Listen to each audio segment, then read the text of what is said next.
Hey everybody, it's Lizzie. Thank you for coming back, or if you're new, thank you for coming and checking me out.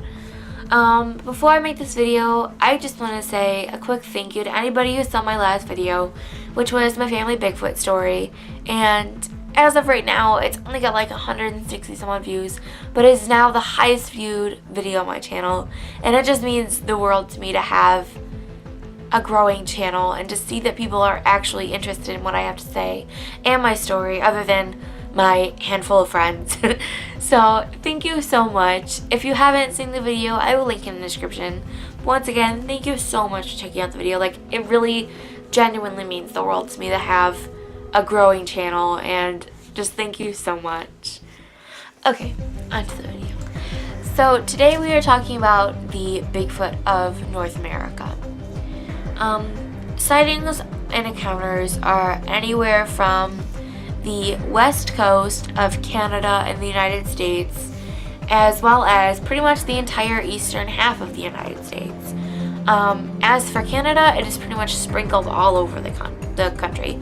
I will insert a map right now.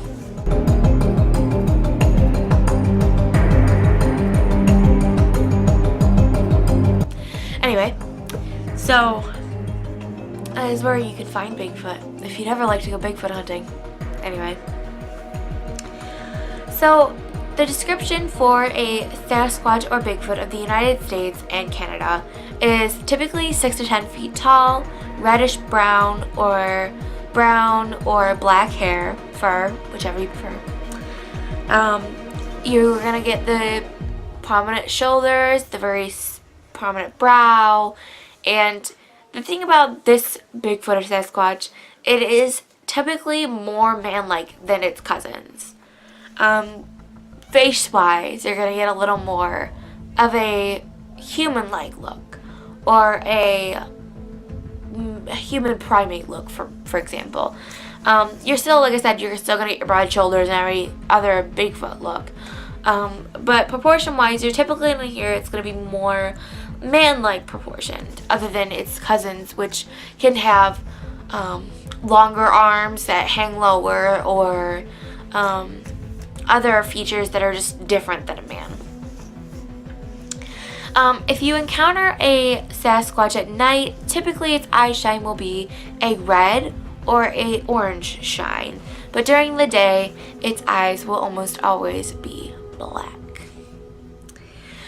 The evidence for the North American Sasquatch or Bigfoot are obviously footprints. We have hundreds of footprints, videos, photos, hundreds of thousands of those.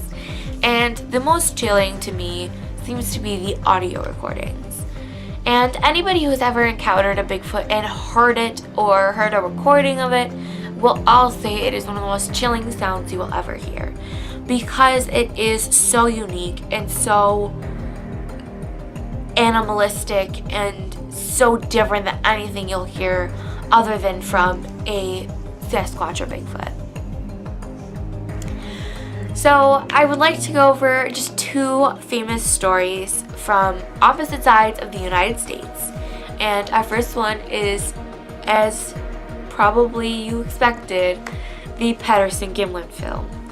So I don't want to go too into this story because I do want to make a separate video for these two stories, but I do want to give a brief look over if you do not know what I'm talking about.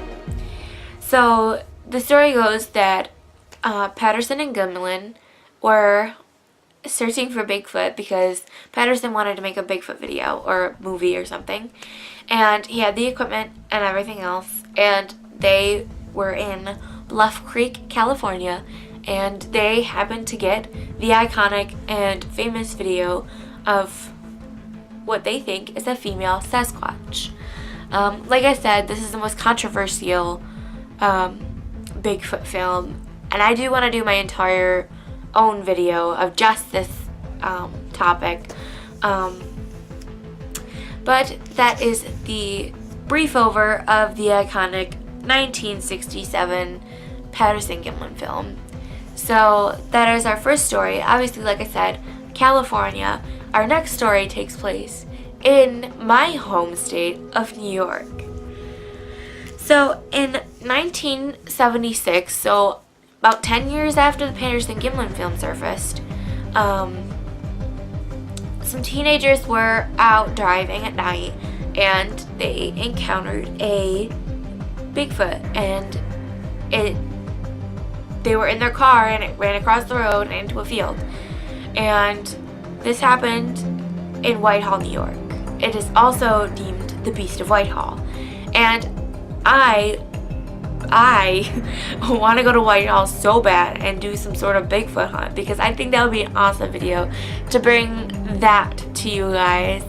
And I think it would be a great adventure, and it's only a handful of hours away from me, so I really do think it would be an awesome experience. So keep your eye out for that video, because it might be coming during the summer. So those two, obviously, like I said, and one was in California, one was in New York.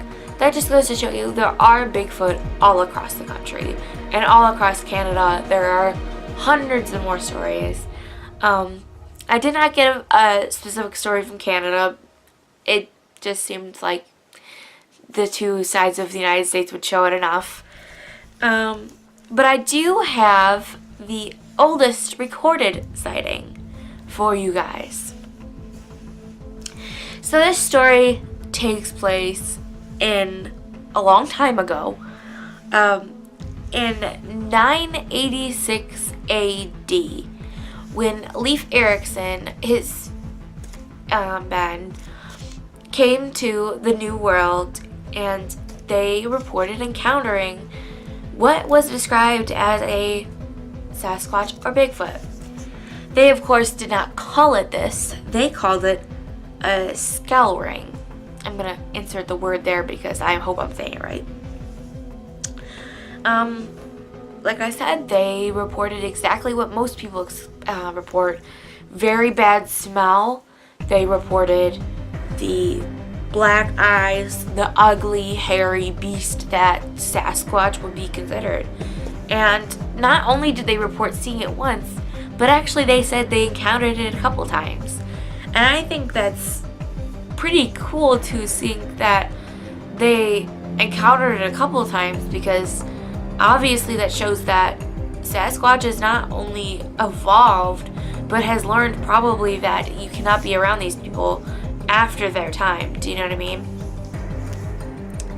So, as I said, that was the earliest recorded sighting of Bigfoot. Obviously, Native Americans have their own lore, and I would like to do a video of that too, so stay tuned for that. I have so many Bigfoot ideas. I absolutely love it.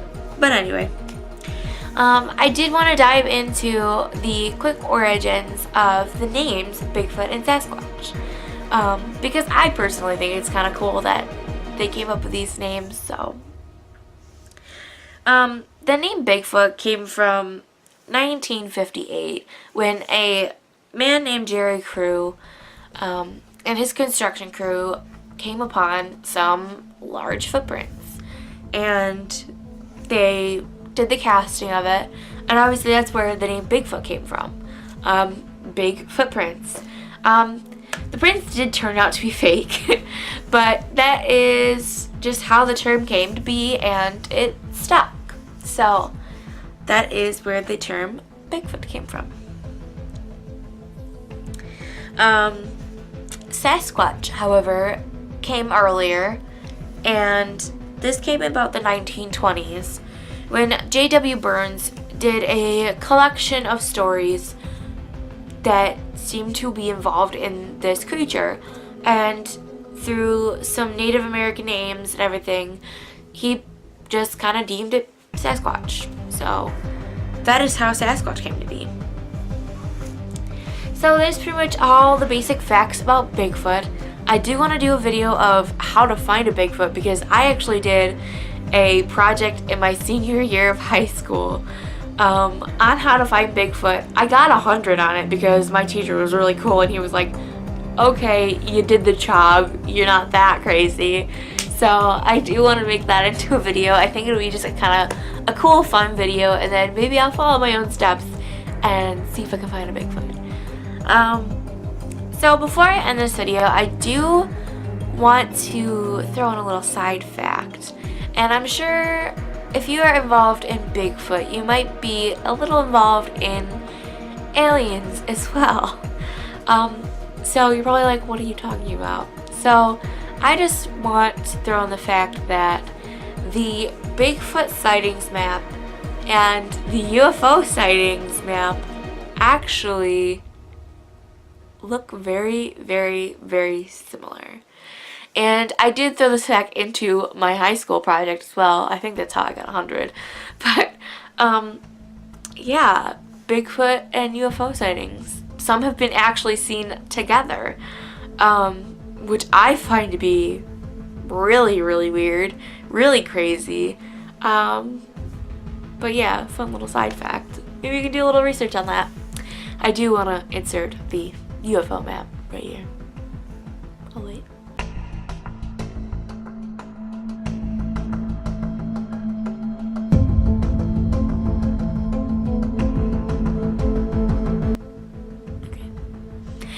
There you go. So, yes, UFO and Sasquatch map do, for some reason, align.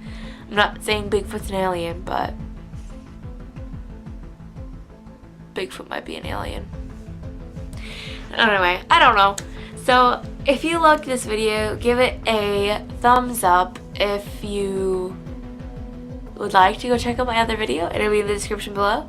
And if you'd like to check out any of my other videos, go to my channel. I have some old videos that you probably don't want to see, but I also have my new videos, which all involve ghosts.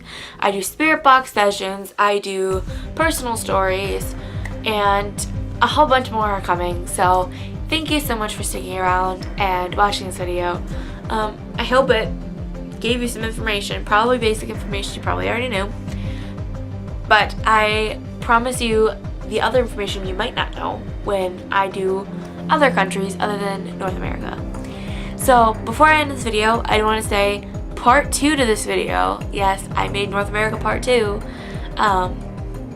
Will be coming out very soon. And I hope you like it just as much as you like this video. If not even more, because I have fun facts there. So, like I said, thank you for seeing my other videos. If you'd like to see my other videos on my channel, go ahead. Thank you. Have a good day. Bye.